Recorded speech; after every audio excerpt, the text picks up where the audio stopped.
Welcome, it is The Trends. It's Neil Atkinson with Josh Williams to talk about, well, Liverpool's dominance so far this season over Arsenal and to also look ahead to the Champions League running for the sides who need to worry about that sort of thing. Liverpool have already got the points for the Champions League because they've been so good this season, Josh. But we are here with our friends at NordVPN. If you go to nordvpn.com/TAW, you get our page on there and there's all sorts of exclusive deals. You can get 4 months extra, you can get massive savings. It allows you to watch television wherever you are from all over the globe. And just some weekends, when you think about the Champions League setup, Josh, just maybe quite nice to wonder what's happening at 3 p.m. on a Saturday. I don't know what your opinion is. Yeah, I mean, I have to go abroad, mate, if I want to watch 3 p.m. games, which is very frustrating. But It is indeed. Constantly boarding ferries from Hull in and out of the Scandinavian countries, Josh Williams. He's got to go through that sort of route. But when he's there in the Scandinavian countries, he can also use NordVPN to watch the television back home, but know that it is protected all the way through whilst he is over there. Any one of his 10 logins that he gets. So at the minute, you get 4 months extra with NordVPN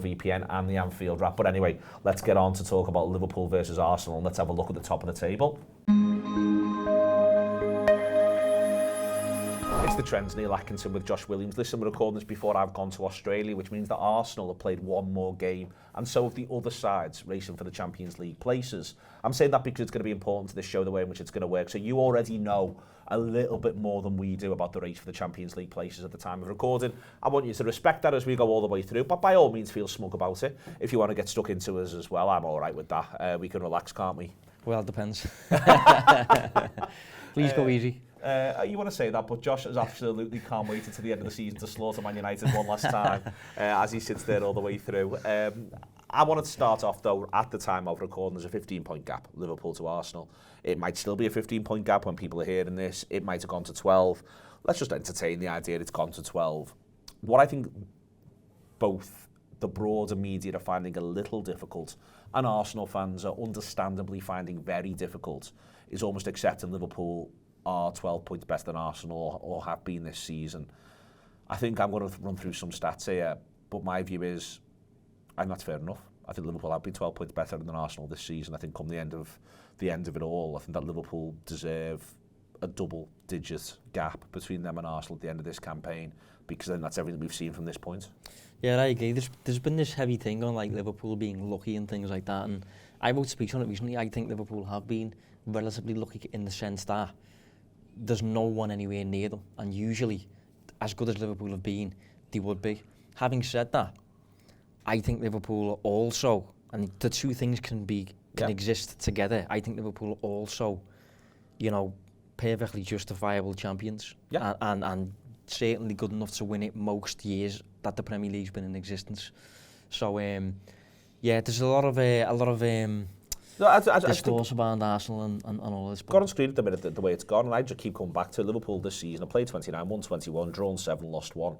And I sort of think played won 21, drawn 7, lost 1. From the games I've watched, which is all of them, feels about right. There's been a couple where maybe they've drawn them and they deserve to win. There's been a couple where maybe they've won them and they deserve to draw.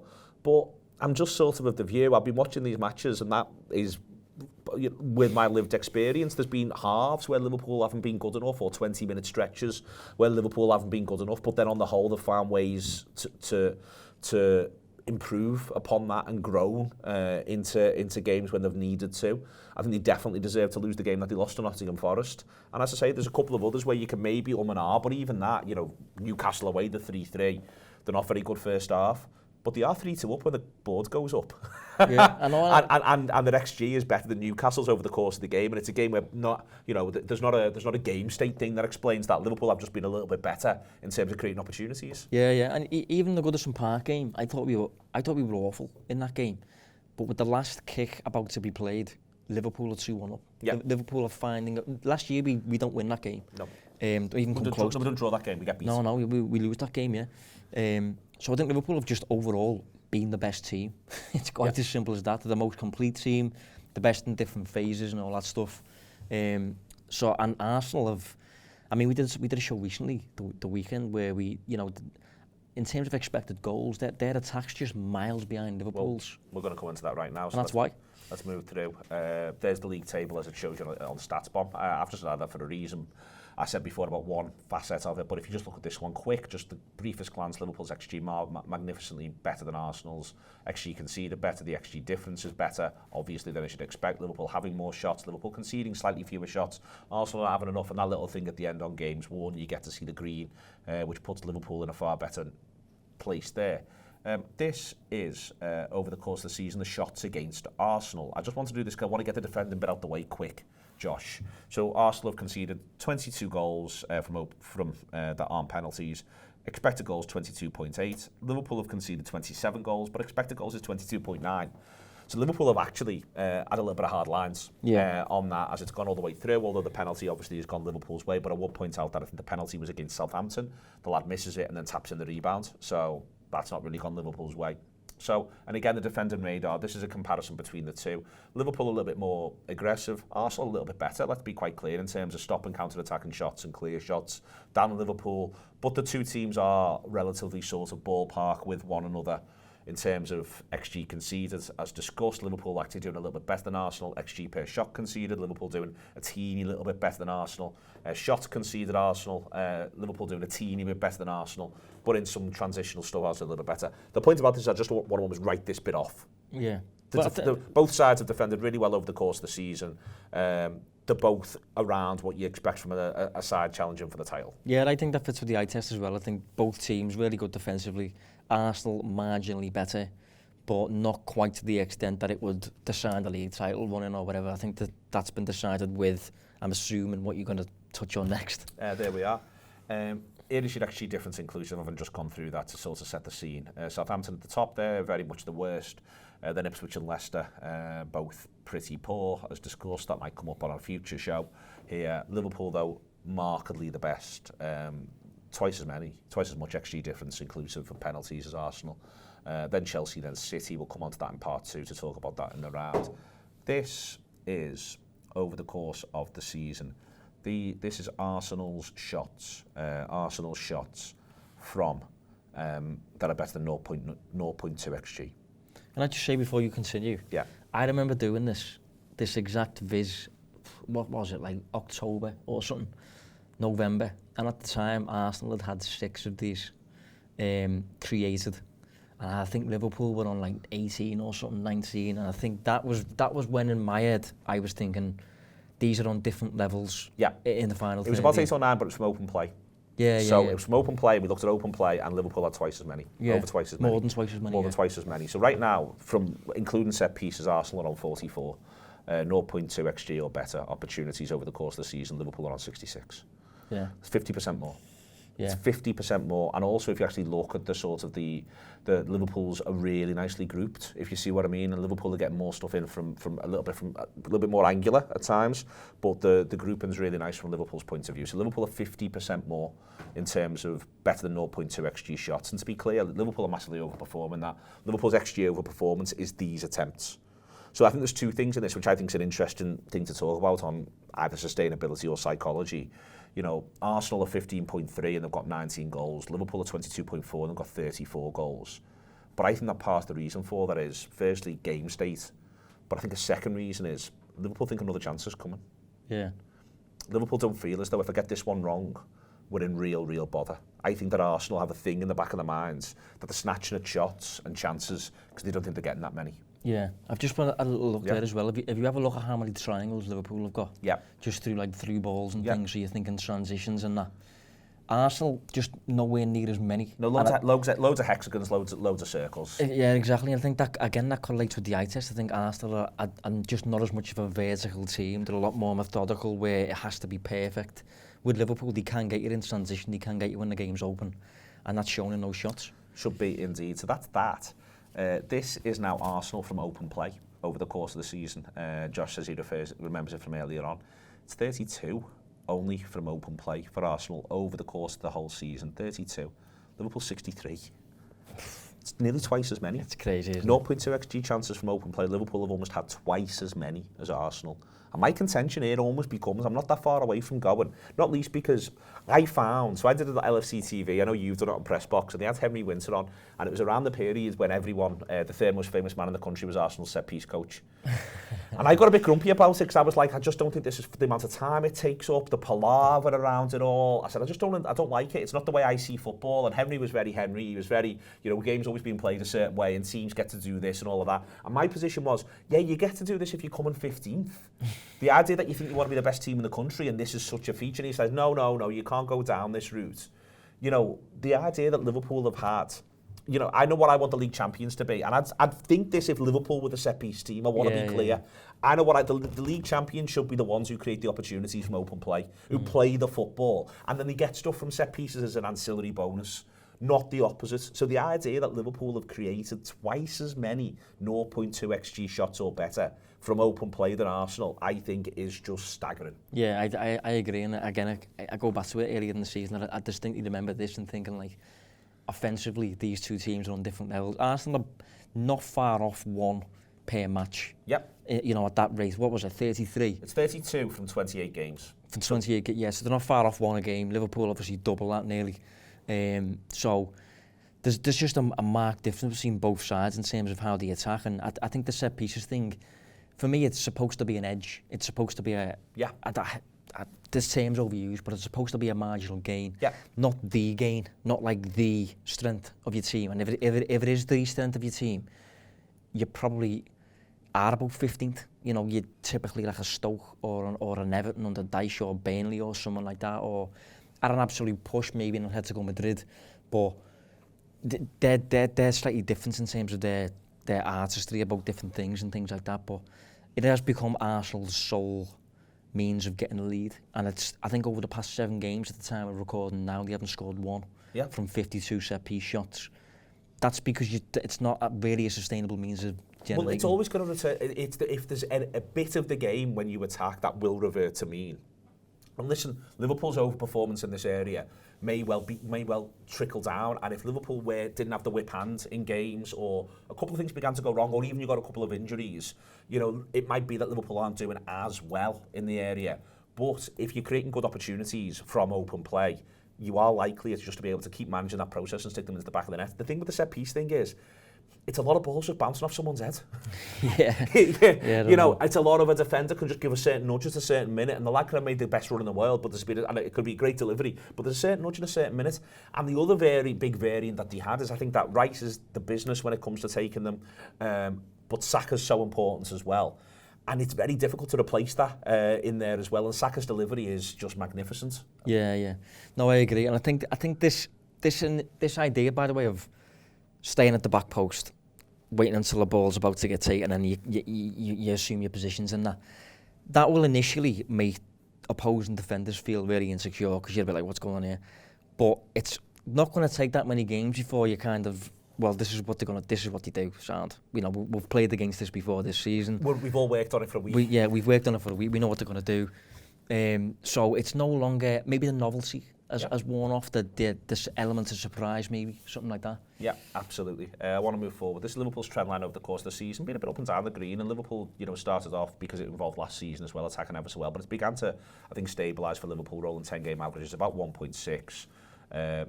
Conceding about 0.6, so there's always a goal between them. I think Arsenal's is dead interesting. I want you to know that, see that red line, the arrow? I'm assuming that was deliberate. That was me. That wasn't our wonderful graphics look and feel team. I just want to make it clear that it was nothing to do with Patrick.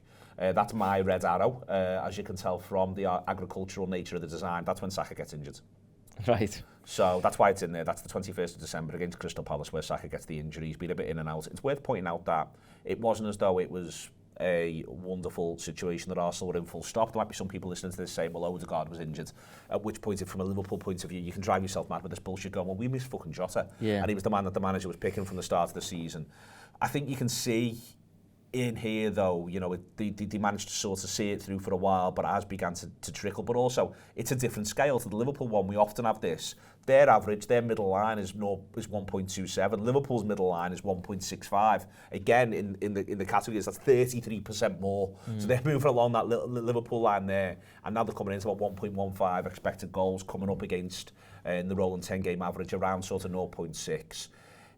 It's not quite creating a toss of a coin, but it's certainly not weighing the coin in your favour. No, it's not. It's not generally what you need to win a league title. Usually, you want about one expected goal between you and your you also probably want to be at least at 1.5. I think in terms of you created. Yeah. I think it's you know, because what that suggests is if you're around 1.1, 1.2, you're not getting great chances. You know, you're not, as we've discussed already, you're not sort of going, you know, you're not getting 2 great chances a game of which you take 1, and you're not going to concede any. You are open to Jared Bowen on the counter. Yeah.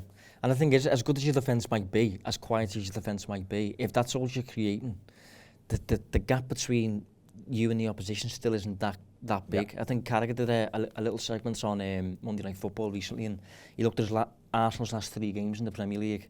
I think they've had bad results in all 3, I think. Yeah.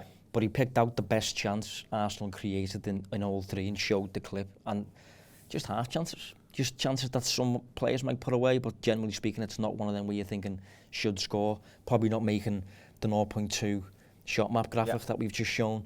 Carragher was very vindicated by this. Yeah, definitely. So he got some grief as ever, but he's very vindicated by this. Yeah, this is going back to what I said on the weekend show that we did recently about them kind of adopting the mould of Atletico Madrid a little bit by even appointing their former sporting director and things like that.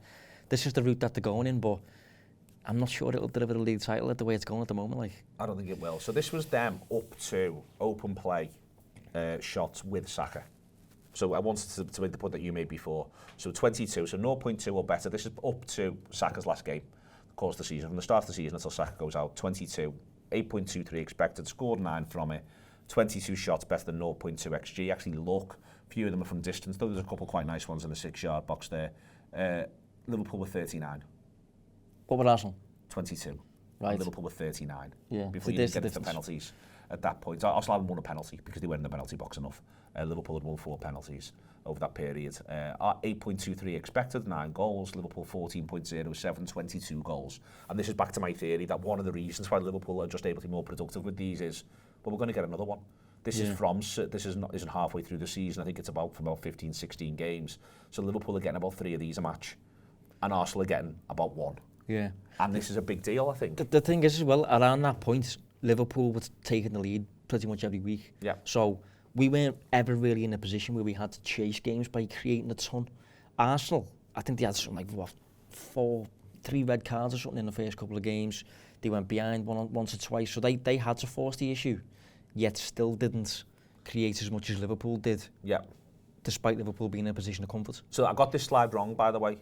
I forgot to tick everything off about set pieces. So this includes Liverpool set pieces, whereas that was Arsenal without. So Liverpool are 39, including set pieces. This is them without the set pieces, the 38. So I thought, fuck, I'll keep it in. The 38, it's 1. I thought, no, let's look at that because I think if anything that tells you a bit quite the story in there as well. It is just the one from Liverpool's point of view. I mean, it was one that ended up in the back of the net. I think it's Van Dijk's header against Arsenal, ironically enough. That is the one that is in there. That is the difference. But I thought, fuck, I'll just keep it in because that tells you that the difference between the two sides. If anything, it's something that Liverpool can improve on. Josh, it's worth sort of pointing out, you know, Liverpool, everyone's acting next season as though Liverpool may well find something a bit more tricky or etc, etc. They've got one really clear area where Liverpool could improve, and it's quality opportunities from set pieces. Yeah. I mean, so far I think Slot's been touching on, like, we just need to be in a positive differential when it comes to set pieces. So just score more than you concede from set pieces and we'll be fine. And I think we are. I think as it stands, I think we're +3 maybe from set pieces. I think we've conceded, well, corners in particular, we've conceded 1. I think we've maybe scored 2 or 3 or something like that. But there's scope to score like 10. You know, we've had seasons where we've scored from like 10 corners. Yeah. This season we haven't. And you could have a season where you're lucky, you're not doing anything all that much different. And just, again, if the ball bounces off someone's head and it goes in, go from there. We've done this all the way through. This is your XG difference inclusive. This is also touching on the period post Saka's injury. So these are the games since Saka's injury. And you get to see that Arsenal, XG difference inclusive, are the fourth best team on this metric. Crystal Palace, who've been excellent in this time frame, actually, find themselves in an unlikely second place. City third. But again, the difference between Liverpool and the rest is absolutely enormous. It's worth pointing out in there as well. And this is just Saka up to the point at which he was injured. He's just not that productive in terms of shots. Josh, I think that this, again, it speaks to the fact that I just don't think they were attacking well. I don't think they've attacked well all season. I think they were attacking better last season. They just weren't attacking well. And I think he's a really good player. There's no getting away from it. Unbelievably creative. He's got the best on-ball value of any player in the league this season per 90. You know, there's so many things that are good about his game. But he's on 3.2 expected goals and he scored 4 here. Up to the point of this season, you know, it is just quite a funny thing for that it's had that much of an impact on them. He is an all-round player. He's not just... Well, Salah is also an all-round player. He's just an all-round player who also bangs in an unbelievable number of goals. But also gets a load of shots, and he's not even getting a load of shots. Yeah, Salah's basically that, but with a ton of goals as well. You know, he shoots more than that, Salah, but creates about the same amount as Saka as well. Things like that. But I think with Saka, it's a profile thing. I don't think he'll ever really be a 20-goal a season man. I think Arsenal maybe need to pair him with that player. Take the burden off him a little bit in the final third, get someone else who can shoulder some of the load, maybe on the left side or maybe a centre forward. I think it's on the left side myself, but I understand why people think it's a centre forward because that's the way football goes, but I think it's on the left side. Yeah, well, I think Martinelli just hasn't really, for me, had the trajectory that I expected. Well, let's do this quick. Martinelli is actually outperforming his XG quite markedly, 3.746, which feels sustainable, but the next logical thing also happens. Just not enough shots. Just not enough shots. Nowhere near enough shots. Just not enough shots, and I think that's the oddness of Martinelli. I think that your trajectory point's spot on. I've been thinking for a while he's just about to be set like Martinelli for 2 seasons, and now I began to think it's never quite going to happen. I think the best thing that Arteta could do in the summer is buy the best left-sided starter he can get his hands on. I think it's mad they went in for Kvaratskhelia, by the way. Yeah, I don't know. The best left-sided starter he can get his hands on, and have Martinelli effectively be a roving cover. Of a certain level, can cover Havertz for you, can cover that left-sided starter, possibly can play down the right as well, and use him as a bit more of a utility man, because I just don't think you can rely on someone who gets that few shots away. No, I agree, and the shots he is getting away as well, if you look at the colours of them, you know, they're all blue, they're all yellow.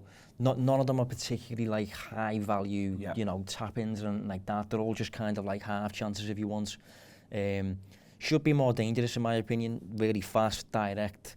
There was a time a few years ago where Klopp was a big admirer of him. Oh, raved about him. I think if you give him to Klopp, to be honest, I think he would have unlocked him. But the point at which he is now, I agree. I think he maybe now is a bit more of a jack of all trades that you use potentially in the final third when you need to give someone a break or something. You get someone in with a bit more output. Yeah, you go from there. Is Havertz, by the way, I just want to lash it in there for good order. I actually quite like this. Expected goals 8.4, number of goals 9. You'd maybe like that to be a teeny little bit better, but given the nature of the player that he is. And also loads of stuff between the pen spot and the goal line. I think he is a funny player, but I think if you ask most people whether or not he's outperforming his expected goals, Kai Havertz, most people would say no. But here he is outperforming his expected goals. The question becomes, maybe get him a few better opportunities. Yeah, I think the interesting thing with Havertz is Arsenal bought him to be a number 8, and he's been forced to be used as a 9 because number 1, Jesus hasn't worked, and number 2, Jesus is injured all the time anyway. So they end up getting themselves in a position where they've got midfielders up front. None of them are particularly inclined to score anywhere near 20 in a season. So they almost morph into this risk-averse defensive team where they just, you know, they win games through clean sheets, and it's not that sustainable. So I like Havertz. I'm someone. So do I, yeah. I think it's worth remembering he scored a goal in the European Cup final. I think he's been moved around a little bit. I thought when I used to watch him play for Leverkusen, I thought he did his best football up front. Well, there was a time linking people. There was a time when he was played in between Bailey and Diaby for Leverkusen, and they both got in the goals and things like that. And what I will also say in his favour, he is a snide. Yep. And you know, it's nice to have one or two of them on your team. Yeah, no, I would. It's a bit of a mad thing to say, but if you said to me Liverpool were paying 50 million quid for Havertz this summer, I wouldn't think it was insane. I'd say it's a good work for Liverpool. Wouldn't go down well. Wouldn't go down well, no. The open play XG, Liverpool best performing by a mile. Arsenal solidly mid-table there, very much slap bang middle of the pile. Worth putting that out as well while sticking the boot in. Shots, Liverpool top of the pile. Arsenal not so bad in this one, 7th. In that particular metric, but Liverpool doing very, very well indeed.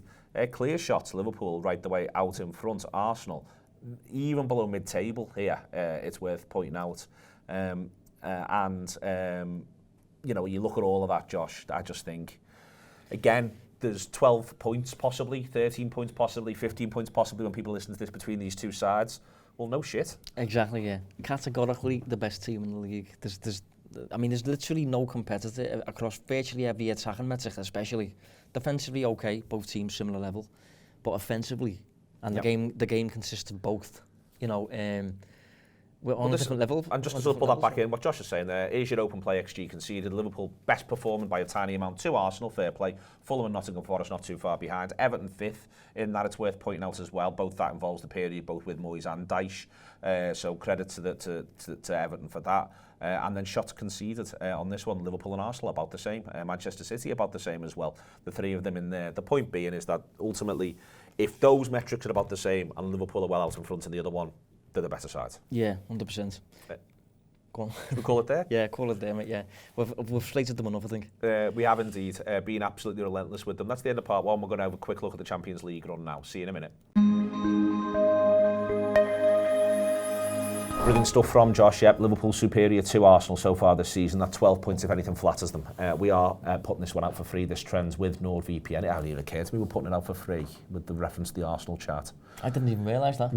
I mean, share it with your Arsenal supporting friends as to Liverpool's superiority so far this season. You might just want to, and all that sort of stuff. It might not be the same next season if they hold the nerve and don't go to Atletico Madrid, as Josh says. They might be absolutely fine. But we are here with NordVPN, and that's why it is out for free. We've been partnered with Nord all year. They've been great for the Anfield Wrap, really good partners to have. So if you've been thinking about signing up to get a VPN to protect your device wherever it is, anywhere on the planet, you can feel as though you can do that. Up to 10 devices if you sign up with them. And there's loads of other ancillary benefits as well. For instance, password protectors, and all that sort of stuff. So it is nordvpn.com/TAW to see everything that's there.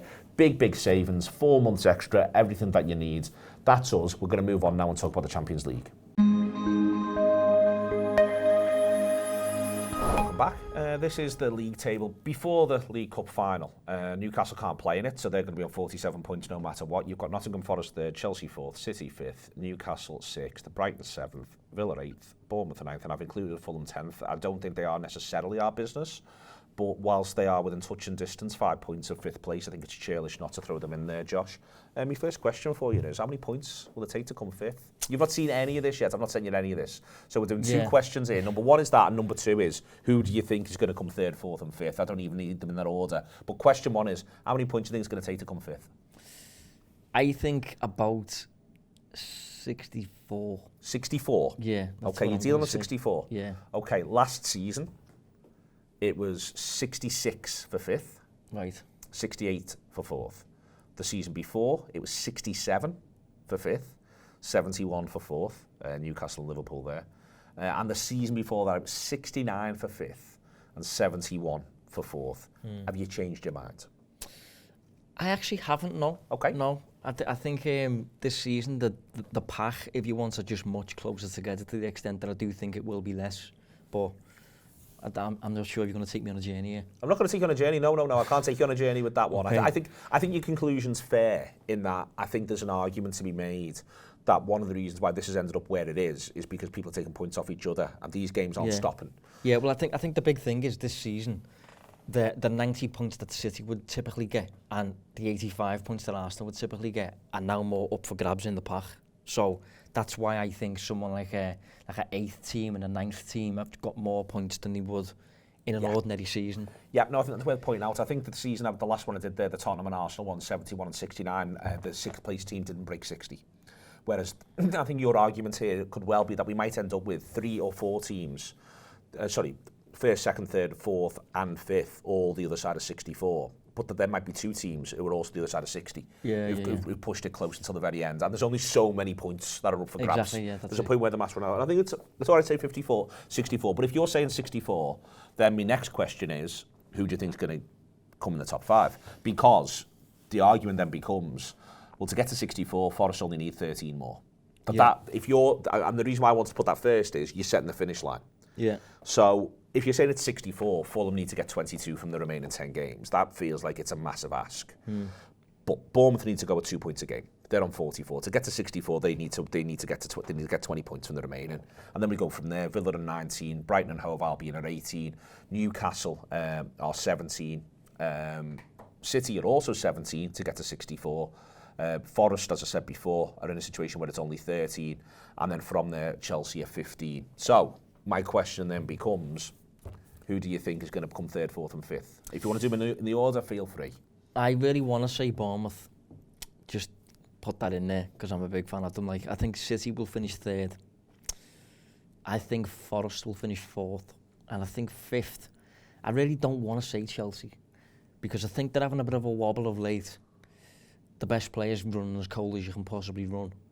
And they've got tricky fixtures as well. Let's go to the fixtures. So I'm going to do the fixtures in a minute. It's all going to come. I think this is why one of the areas where the viewers have got the advantage on us, because we did this before the League Cup final. This weekend, City play Brighton and Chelsea play Arsenal. Yeah. And I think that the result of those games is actually quite markedly significant for this conversation. I think if Chelsea managed to certainly if they managed to win at Arsenal, I think you're suddenly looking at them going to your 64 points, but they're only 12 away now. Yeah. And we'll look at their fixtures in a minute. I think if Brighton managed to, at the very least, not lose at City, then I think it's one of the home games that City have got left. It's maybe a little bit of a, oh God, we could have done with getting something from that. And if you're Brighton, it means you've kept your momentum. I think just not losing at City keeps Brighton's 4 wins on the bounce momentum, if you see what I mean. Yeah. And I think that could be quite significant as well. And obviously Newcastle don't get to play. And Villa aren't playing this weekend after, so it's a game more. So it's not a massive advantage for the viewer, but it is a little bit of an advantage for the next series of questions. So you're going with Forest will be the wild card, the other two will be Chelsea and City, effectively, but with City third. Yeah, I mean, I think the Chelsea one, I am floating with the idea of Newcastle, well, just because of Chelsea's fixtures, but... Here is the XG difference inclusive all season. So Villa, poorest performer, around 0.1, then Forest, then Brighton, Fulham, Newcastle, Bournemouth, City, Chelsea. Chelsea, I'd say, quite nicely out in front of Bournemouth over the course of the campaign there. That's so far this season, all right? Yeah. All right, so there you can see it. That's the order. Villa the poorest, Chelsea the best, Forest, Brighton, Fulham, Newcastle, Bournemouth, City. In that order, increasing in terms of XG difference inclusive.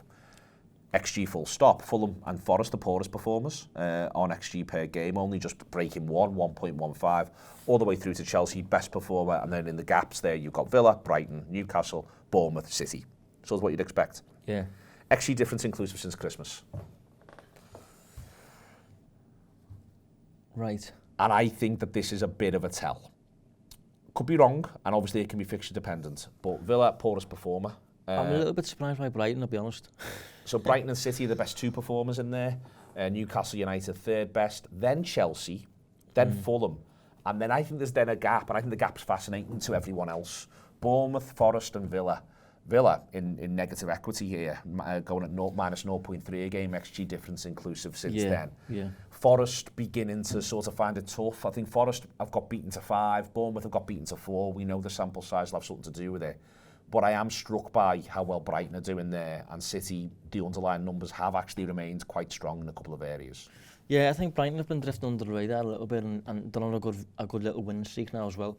I think they've got a few tricky fixtures. But also they got whacked. It's worth saying they got whacked for 7 in there. So if it's doing that well with the smaller sample and they got whacked for 7, I think that's quite telling. Yeah, Bournemouth have had 1 or 2 injuries and they've got some players back now. I think Evan Nielsen's back in the team. So, and Chelsea as well, you know, going back to what I've just mentioned there about the best player running cold, of having a bit of a wobble lately, I think that captures the wobble. Yeah. The fact that they're not quite running as well as they were early in the season. And it feels like that could be a little, you know, running theme. That's why I'm not overly convinced by them, but I don't know, it's a difficult one. Because despite what we're seeing there, you're still dealing in the realms of a coin flip, for example, with the bottom 5 teams. There's so little in it that it's still football. So so what I ran a couple of other metrics: passive pairs, defensive action. Just thinking about sort of miles on the clock here in terms of the demands that are on these two teams. Forest have had it easiest whilst getting to the points that they've got to because the way they play being very, very passive in comparison. Bournemouth the most intense, Brighton second, then Newcastle, Chelsea, Man City, Villa, Fulham, and as I say, Forest the least intense. Thinking about injuries and sort of general load. Yeah. So if you're Forest, you're probably like where you are in terms of the number of points right now, as you have not had to do as much hard run as the opposition. I think what's interesting as well is at this point, I'm pretty sure Forest and Brighton and Bournemouth and City are all in the FA Cup. But I think they all have each other, don't they? Bournemouth have City. Bournemouth definitely have City, and yeah, Forest have got Brighton. Yeah, so that's a big, influencing factor to coming up like that. Yeah, and there could well be a cup semi-final. That'll lead to a rearranged fixture as well, which it doesn't do in the quarter-final stage. So here's everyone's remaining. I've done it from Fulham, who are 10th, going up to Forest. So this is everyone's remaining fixtures. I love the way StatsBomb does this, by the way. So Fulham are in a situation where they've still got to play the top two. They've still got to play 4th and 5th at home, which says to me they might have a major say in it. They've still got to play 8th and 9th away. You could say, oh my God, they look like hard fixtures, but actually Fulham have done better against the teams above them than the teams beneath them. Now, that might balance off, that might revert to what you'd expect by the end of the campaign. And they've got games to come against Brentford. It feels to me from the outside, everyone's got to play fucking Tottenham, which is just really funny. Everton, and they've got an away game at Southampton in there if you are Fulham. I think it is too much. I think if you look at them, it's a massive ask to think that they can go with 2 points a game. Let's just even allow that if they did that, they'd get where you think you need to be. I think it just ends up a little bit of a bridge too far for Fulham at this point. Yeah, I would agree on that. And they're also still in the cup. Yeah, good side. I think they're more likely to win the cup, to be honest, than especially considering the teams left in it. Yeah. Versus finishing 5th and above. Fair enough. So, okay, Fulham written off. Bournemouth are our next, currently sitting 9th. Now, Bournemouth to me is really interesting. They've only got 3 of the teams that are above them, and that's worth saying. There's only 8 teams above them. Fulham, Palace, Brentford, they'll all be competitive matches. Man United away, competitive match. Man United at home, a competitive match. West Ham away, a competitive match. And Ipswich and Leicester at home. We said they've got to go with 2 points a game. That feels viable to me. I wouldn't write them off away at Arsenal. No, I wouldn't. I wouldn't write them off away at City, second to last game. But I think all of their home games they could win. Yep. And if they win them all, obviously 3 points. So if they were to win them all, they'd be on 8. They'd have got 18. Get 18 from just the home games. What did I say they needed? You said, well, if they will go with 2 points a game, they'll get to 64. So that's the 18 of the 20 points that they need. You're saying that they could just get it home. Yeah, I genuinely believe that. So, I mean, I hope they do it. I keep saying it. I hope they do it. But it just feels like there'll probably be some form. I think Bournemouth, out of all the teams, are the most inclined to play really well and not get the results to correlate with it. Just by shooting themselves in the foot or something, or Kepa doing something mad in goal or whatever. Yeah, no, I'm with you. But I think it's interesting that we've gone through our challenge here, we've looked at a few bits. This feels viable, is the one thing I would say. That's my one takeaway, is Fulham didn't feel viable, this feels viable. Yeah. Is Villa's remaining in the context of the fact that they are still in the FA Cup and they're still in the Champions League. We think they're going to get through against Club Brugge. Again, the viewers will know that, we won't, as it comes in there. And they've got themselves in a situation where they've got remaining Forest, Newcastle, Fulham and Tottenham all at home. They've got to go away to Southampton as well. They've got an away game against Man United, last game of the season. They've got to go away to Bournemouth, as discussed. They've got to go away to Brighton. And they've got to go away to City. I feel this is, first and foremost, and the away game against Brighton could prove to be absolutely enormous for them at this point. I think Forest at home, the idea that Forest could just have the attitude of, we'll take a draw because it does you in there as well, dropped in.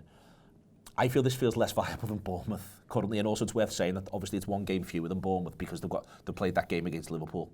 So they're on 29 themselves, Villa, at this point. So it's worth pointing out that they've got to go with a slightly better points per game than Bournemouth in order to get to your 64-point target. I don't know, I'm saying that's less viable than Bournemouth. No, I agree. I think they seem notably worse away from home as well. Yeah. And they've got more away from home games. Got 5 games away from home. Although one was against Southampton, but I think the final game against Man United as well, away, I mean, Old Trafford could be toxic at that point. So I don't know, but I agree with what you're saying. No, I do think I'd have Bournemouth above them in this little running. Okay, next one then is Brighton. And it is beyond saucy. They've got themselves remaining. It's worth pointing out they've dropped points in 3 of the games. 4 of the games they've played against the bottom 4 so far this season. But they've got 2 games remaining against the bottom 4. They've got a home game against West Ham in there as well. Aways, Palace, Brentford and Tottenham. Again, Tottenham keep coming up in this. City away they've got as well. And then homes against Liverpool, Newcastle, Villa. I mentioned it before. Not too far away if they've got a good result against City, of maybe even feeling a bit like a cup final. That game against City, but both Villa and them will have played the weekend before in the FA Cup in terms of the quarter final. I like it. Liverpool second to last game at home. there's worse times to play Liverpool. It could be a Liverpool with a little bit of a distraction. Yeah, I was going to ask that. I was going to say, when's the Liverpool game? Like, could it be over and done with by then? And I think It's will second be. to last match, Well, it's so over and done with then, we it's would gone. think it's a little over and done with. Yeah, especially if we're still in the Champions League at that point. You know, we'll have bigger fish to fry, simply put. So, yeah, I don't mind it. I think fixture-wise, they're in with a chance there, and they're arguably in the best form. I think they are in the best form. I think availability, I think they've got everyone fit, haven't they? They're not that far away. Yeah, not far away. I think Dunk isn't back yet, but I don't think that's the worst thing in the world. I don't think he's had a very good season, Lewis Dunk. No, I think offensively, I think they've got a lot of options though. I think João Pedro's now back in the fray. Yeah. Mintz is back involved. Welbeck. Welbeck, yeah. Matoma's looked in really good nick. Yeah. Interesting. Belaber, whatever lad they play next to Belaber have looked good. I quite like that role in the football. Van Dijk effect, yeah. Yeah, the lad who plays next to Belaber, he's having a nice time. This is City's remaining, and I agree with you. I think it's very difficult to sort of look at what City have got left. They're in a situation where it is 6 home games. The one this weekend, I said, I'll keep saying it, against Brighton is obviously hugely significant. And once that's out the way, almost no matter what the result is in that one in a way, I just do struggle to, they've got a horrible couple of aways there between Man United and Everton where you can see how that could slip for them in one way or another. But they have got Saints. Sorry? They have got Southampton, no. Yeah. Away. They've got Saints away, they've got Leicester at home, they've got Wolves at home. I'll be very surprised if they don't finish third, personally. I think they've got the easiest running. I think they've got one game a week now as well, unless they win the FA Cup life. But yeah, I would lean towards City third. I feel as though looking at that, that's perfectly fair. Now this is where it gets interesting. Nice. This is your Chelsea. So Chelsea have got to deal with Liverpool when Liverpool might need something at home. They've got an away at Arsenal, they've got away at Forest last day. Now, if Forest are home and hosed, that could be party time, at the City ground, and Forest just phone it in, let's be clear. But if they're not, then there's a lot riding on that. They've got Newcastle away, which in this context is not absolutely fantastic. They've got Fulham away. They've got themselves Brentford away. Even those homes, Forest, Man United and Everton, you feel as though something could upset them there. Yeah, I mean, this is exactly why I said I don't want to pick Chelsea. Because although they're in a favourable spot at the moment, that's a tough run in that. That's about as hard as it gets, really, isn't it? Yeah, I think so. I think it's really, really difficult for them. I'm of the view with them, Josh. That and they're not running well anyway. No, it doesn't feel to me as though they're in great nick. So, I'm not entirely sure. I want to go and do Newcastle's in there as well. So Newcastle find themselves in a situation where what they've got left.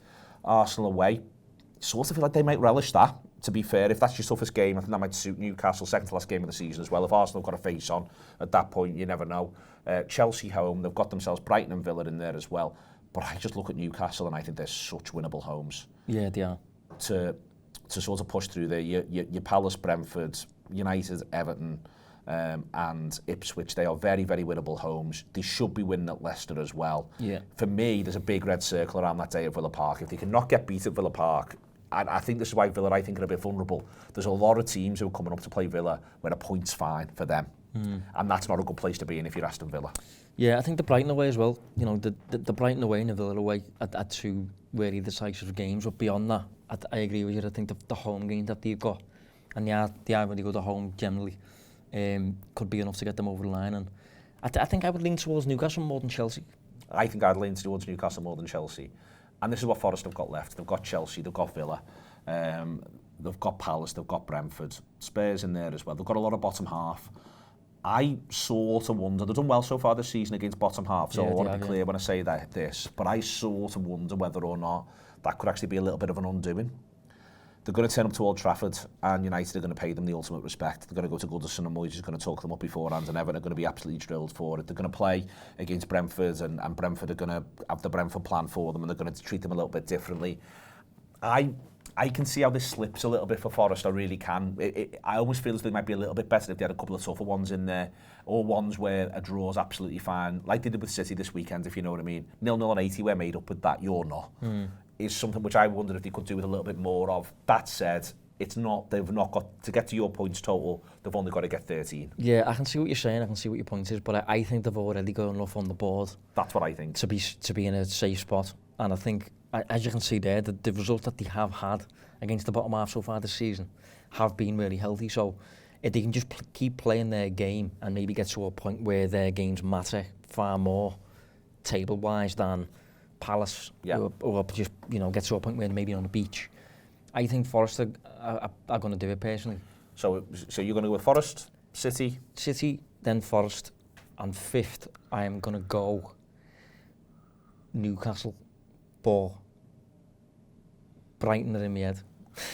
So you know what I'm going to do? Go on. I'm going to take Forest on, and the reason why I'm going to take Forest on is I reckon it might be 67 or 68. And if it's 67 or 68, I don't think Forest will get there. I am going to go that it'll be City, Newcastle and Brighton. Okay. I think City, Newcastle and Brighton. I think Bournemouth will just fall short. I think Chelsea won't quite manage to sustain it unless, and this is massive, they beat Arsenal this weekend. I'd probably flip completely and get Chelsea in there if they beat Arsenal this weekend. But I'm gonna take Forest on. I think 64. If it's 64, I think Forest will get there. I just think if it becomes 67, 68, Forest might not. And I wonder if this is kick for home time, where what you're going to see is a few are going to sort themselves out. I think Villa can knock themselves out of it quite quickly. We've said before about Fulham, and I'm gonna. It's my heart talking more than my head, but I'm gonna go with City, Newcastle, and Brighton. I'd like to see Brighton get in it. So would I. I'd like my ideal. If I could pick, I'd have Bournemouth, but I'd pick Bournemouth if they had 4 points more right now. But they haven't, so you've got to deal with what's in front of you. I think it's just a bit too far. I think they are wobbling a little bit, Bournemouth. I think they're beginning to get back into being that side that doesn't quite get what they deserve. Whereas I think I'm not delighted at the idea of City and Newcastle. Don't get me wrong, but I think looking at the run, I think City, Newcastle, and Brighton might just sweep Forest and Chelsea up like a peloton in the cycling. Yeah, it'd be mad if it was Forest and Brighton and City. You know, as in like two sides that you're just really not used to seeing up there. And you mentioned there about Bournemouth not quite getting what they deserve. That's usually been Brighton over the years. Yep. Brighton have been historic underperformers when it comes to expected goals and that. So we'll see. We'll see indeed. It'll be fascinating. I see you know a little bit more than us on that one, but I hope that was useful for you. It's been our final trends of this little international break. See you later on. Boss, apart from one thing.